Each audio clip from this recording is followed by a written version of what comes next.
Welcome to Global One Media Stocks to Watch. I'm Michael Swidell. I'm speaking today with Frank Basa. He's the chairman and CEO of Nord Precious Metals Mining.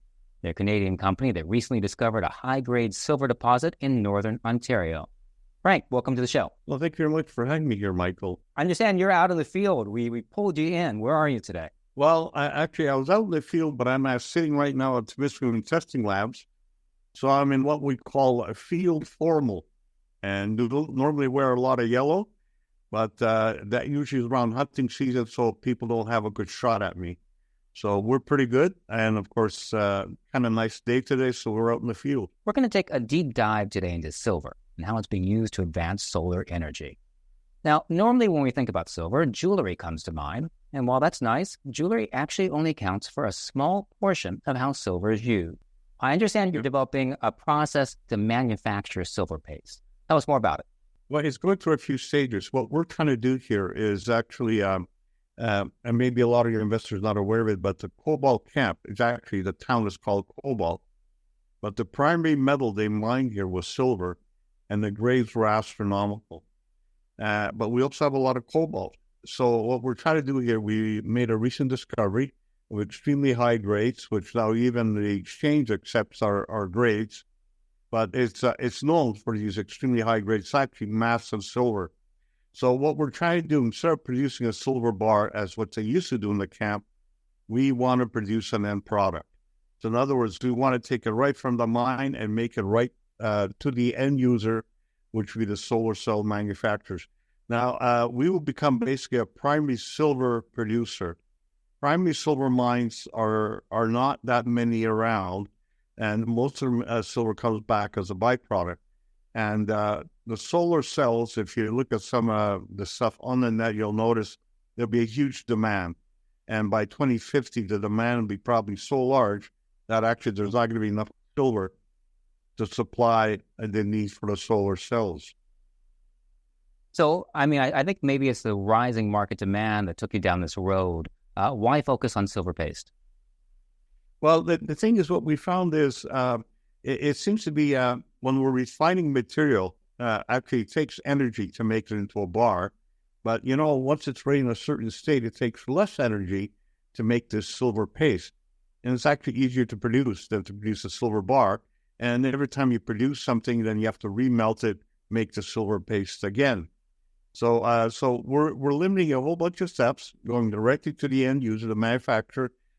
This is what we really did with our cobalt. We produce a cobalt sulfate on spec.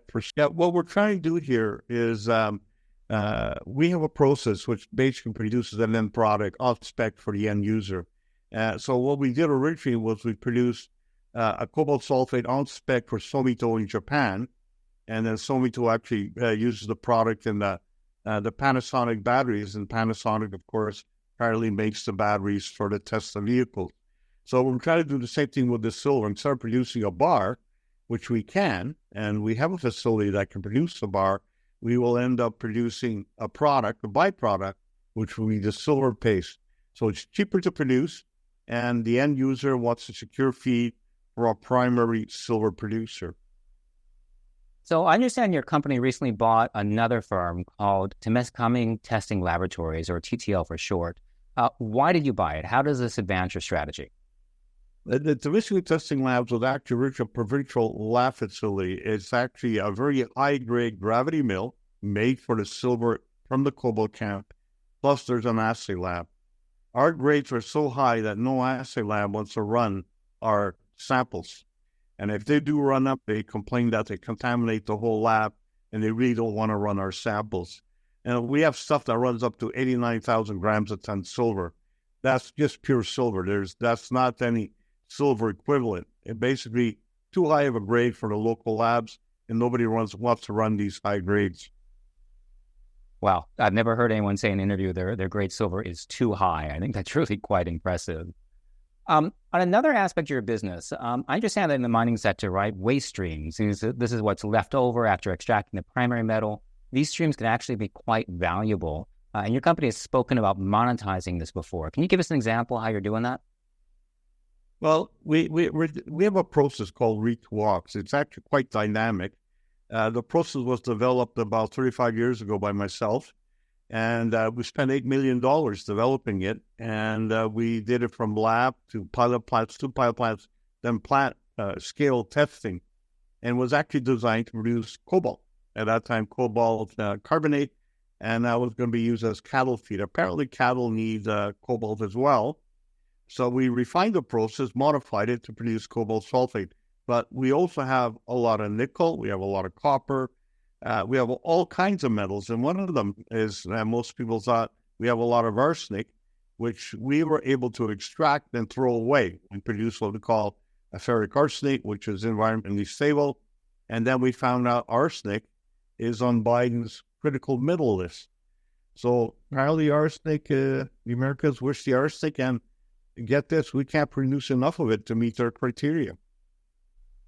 Frank, I got to tell you, I heard two things in the last answer I don't think I've heard before. First is it's really interesting that one of your byproducts is being used for cattle feed.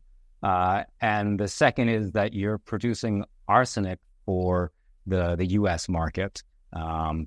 First guy I've met who's told me that. So really interesting. Okay, let me start right from the beginning. Basically, the cobalt camp is a lot more metal than just silver and cobalt.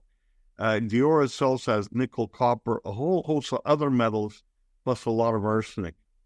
So we have a process called Re2Ox, which was developed about 35 years ago over a 6-year time frame, whereby we went from lab work to 2 pilot plants to plant scale test work.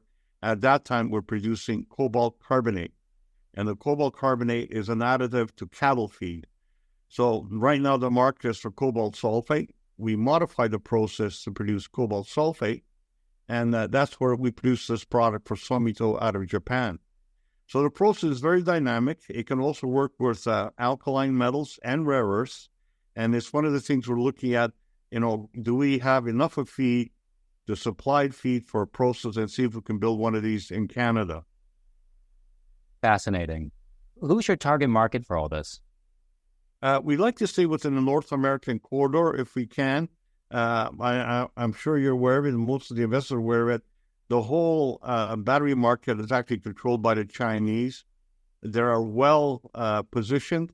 They actually control everything. If you look at the 6 metals and the 6 places process the metals, they're all in China. Sorry. So, for this green revolution, whatever you wish to call it, the Chinese are well positioned. And I think the North Americans need to catch up, and I think we will. Since we do have the resource here, we also have the infrastructure, we have the skill set, and we have everything that's required to produce a quality battery. As you're aware, there's 2 or 3 battery plants being put into Ontario. 2 are being put into Quebec. So here we are, lots of feed, lots of places to process it, and of course, 5 facilities to make batteries for electric vehicles. At the beginning of the year, your company started a new chapter. It shows a new name, Nord Precious Metals Mining, and a new ticker symbol on Toronto's TSX Venture Exchange. That ticker is NTH.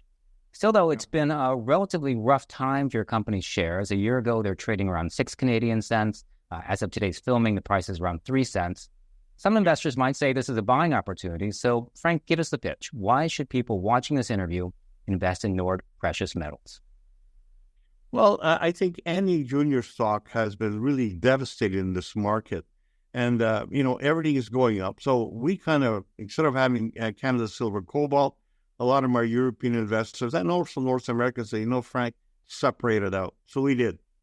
So we create a precious metal play, basically high-grade silver. We also have some gold assets. And the other thing, the battery metals were actually spun out into another company called Coniagus. And of course, if you're a shareholder of Nord, you got this dividend. We've done this before.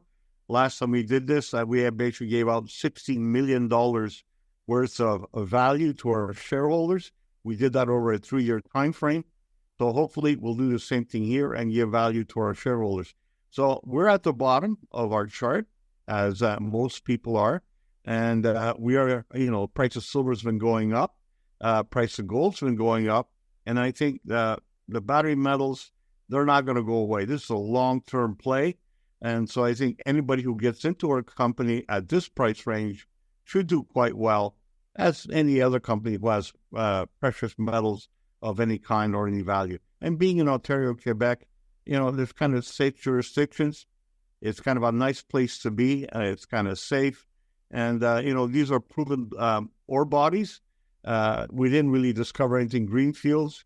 It's an old mine that's been operated over a 100-year time frame, and we seem to have found the extension of some of their high-grade zones. Well, as you mentioned, silver has been rising in value, currently trading around $27 an ounce. That's about 30% above its 52-week low. Really interesting to kind of take that deep dive into silver and silver paste with you. Also learn about these extracts, these waste extracts, if you will, from the other metals. You really got a fascinating business. Frank, thank you for taking time to speak with us today. Well, thanks a lot, Michael, and have a good day. You too. We've been speaking with Nord Precious Metals Chairman and CEO Frank Basa, and you've been watching Global One Media Stocks to Watch. I'm Michael Suarez.